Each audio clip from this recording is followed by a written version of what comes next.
Bimbingan konseling. Ada yang tahu nggak bimbingan konseling itu apa? Coba. Ada yang tahu nggak? Apa itu bimbingan konseling? Ya, jadi gini ya, bimbingan konseling itu bukan mata pelajaran sekolah. Baik, sebelum kita melaksanakan layanan bimbingan klasikal, alangkah baiknya kita berdoa terlebih dahulu ya. Yang suka mimpin doa siapa? Laki-laki, coba siapa yang mimpin doa?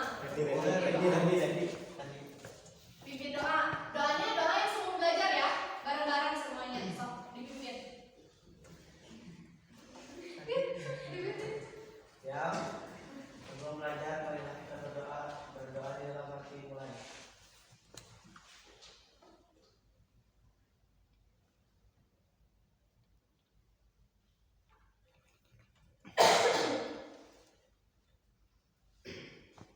Selesai. Terima kasih ya. Lanjut aja berarti hari ini tadi udah kenalan udah ya. Nama saya siapa? Ibu siapa? Ya. Berarti saya juga harus kenal sama kalian ya. Untuk ini kita kenalan dari mau dari mana? Dari sini atau dari sana? Dari sana. Dari belakang aja. Ya. Kenalan dulu berdiri. Kelas 10 ya. Ya. Assalamualaikum warahmatullahi wabarakatuh. Saya Nabil Akbar Putra dari SMP Muslimin Cipongkor. Terima kasih Akbar. Lanjut. Bagus salah.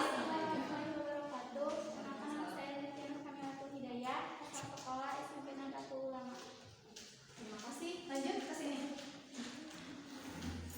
Assalamualaikum warahmatullahi wabarakatuh.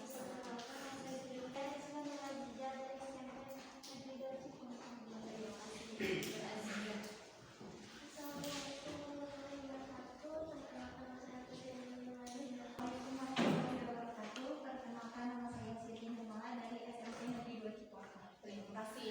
Tepuk tangan dulu untuk kita semua. Tepuk tangan untuk kita semua.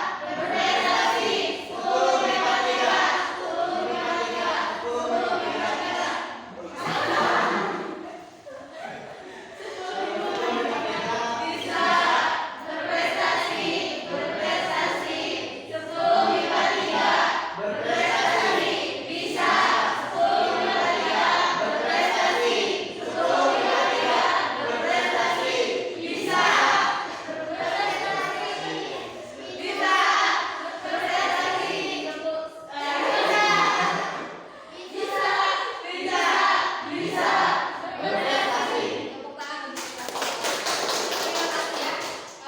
Yang lain. Apa sih itu penyesuaian diri? Penyesuaian diri? Penyesuaian diri berasal dari kata sesuai. Berarti menyesuaikan diri dengan lingkungan sekolah, termasuk ya lingkungan sekitar, lingkungan masyarakat. Tadi yang dibahas oleh Sahrul itu penyesuaian diri katanya apa? Adaptasi dengan lingkungan. Kita juga di sini sedang adaptasi ya, adaptasi dengan lingkungan sekolah, dengan kebiasaan baru yang awalnya dari daring ke tatap muka. Itu suatu kebiasaan baru, suatu adaptasi baru, gitu kan ya. Contohnya apa? Contohnya dulu sekolah pas SMP pakai masker nggak? Nggak.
sebagai siswa kita harus bagaimana? Sebagai siswa kita sebelum berangkat sekolah harus ada yang disiapin.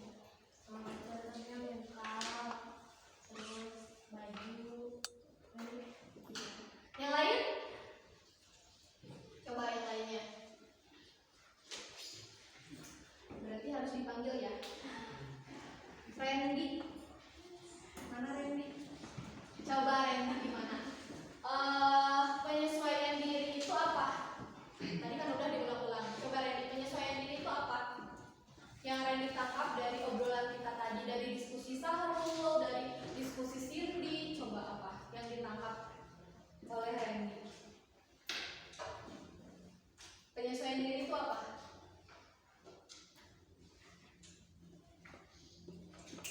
Dua, tiga. Tentu.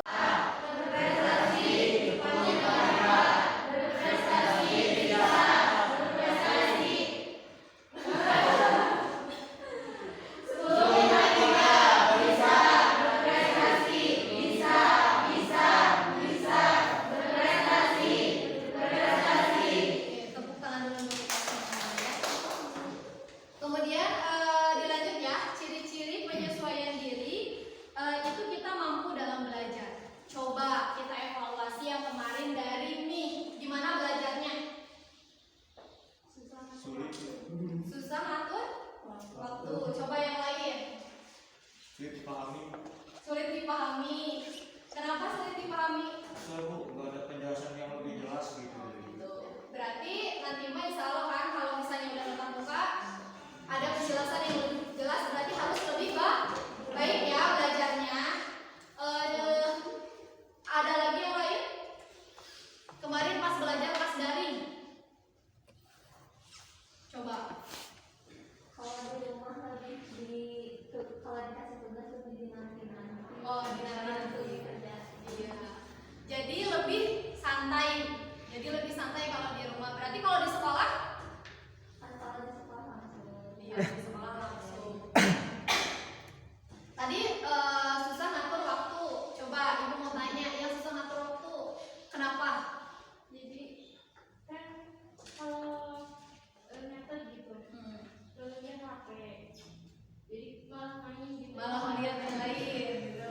Malah lihat Facebook, malah lihat Instagram, gitu. Iya. Baik, satu ya itu. Terus tadi kan udah dijelasin yang kurang dipahami. Terus siapa namanya?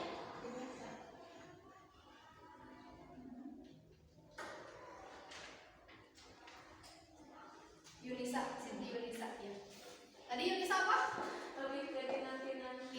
Nanti berarti ngenantiin tugas ya. Iya. Berarti nanti mah jangan, kan nanti juga kalau di sekolah pasti bakal dikasih tugas lagi untuk di rumah. Nah berarti itu PR buat kita, jangan di nanti selagi bisa kerjakan hari itu juga ya. Karena nanti kalau misalnya di nanti tugasnya datang lagi nanti numpuk. Nanti telat ngerjainnya, telat ngumpulinnya ya. Baik, dilanjut. Menghargai pengalaman. Selain itu, kita juga punya pengalaman. Karena ada pepatah yang bilang guru terbaik adalah pengalaman gitu. Misal pengalaman di sini kalian pas SMP pengalamannya pas belajar kayak gini. Misal yang SMP dulunya ranking 10. Coba belajar pengalaman saya di SMP rankingnya 10. Kalau di SMA saya mau rankingnya naik deh jadi ranking 1 gitu. Gak apa-apa bermimpi kita untuk jadi ranking 1, gak apa-apa. Itu harus kita punya mimpi seperti itu. Kalau saya tidak ada yang tidak mungkin ya. Kalau misalnya di SMP-nya ranking 10, terus pas SMA jadi ranking 1, itu tidak ada yang tidak mungkin. Selagi kita mau berusaha gitu. Kemudian selain menghargai pengalaman, juga kita harus bersikap realistis dan objektif. Maksudnya apa sih? Kita harus berpikir realistis. Jadi, males belajar teh. Nah, udah belajar teh gitu-gitu kene gini. Enggak ya, enggak ada kata seperti itu. Berarti kita harus intinya satu, dalam diri kita harus menanamkan semangat. Kita masih muda, perjalanan masih jauh. Berarti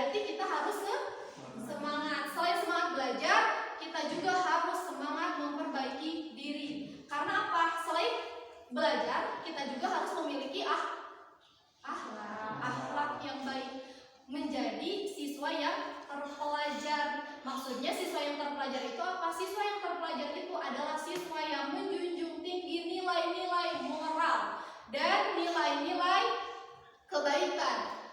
Yaitu dia akhlakul karimah. Kan di sekolah juga tidak hanya nilai, misal nilai materi ya, nilai pencapaian belajar dan lain sebagainya. Di sekolah juga kan kita dinilai sikap kita seperti apa, sikap dengan sesama teman, sikap dengan guru, tata krama kita ya. Jadi siap untuk berprestasi? Siap. Siap